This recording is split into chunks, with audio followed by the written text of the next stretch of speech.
Daniel chapter 2, verse 21 says that He, that is God, changes times and seasons, and He gives wisdom. Realize that rough times won't last forever.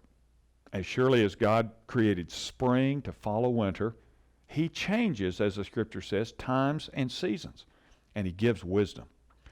The season of adversity that you're in right now will end at some point. And when it does, you'll glean from it the wisdom to build a better future. Sometimes your greatest blessings come from your most negative circumstances. And so Paul writes and says this. He says, "Our present troubles are small and won't last very long. Yet they produce for us a glory that vastly outweighs them and will last forever." That's 2 Corinthians 4:17. Tough times don't last. You've heard that, but tough people do.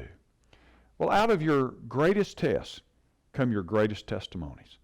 Don't make major decisions during a storm.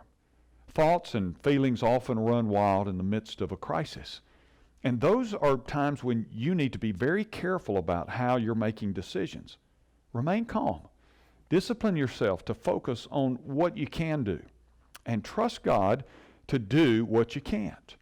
Just as a pilot error can cause a plane to be diverted from its intended destination or have to make a dangerous emergency landing, a bad decision can divert or delay you from reaching your destination.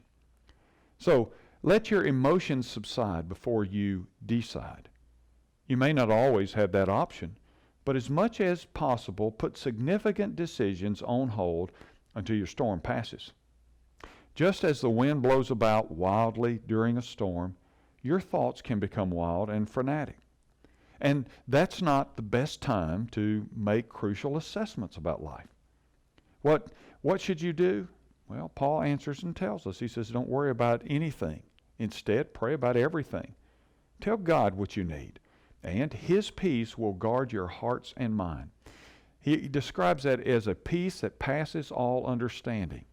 God has that for you in the midst even of turmoil. So keep your heart and your eyes and your mind on Him. I'm Ray Jones, and that's another Heart Truth for your day.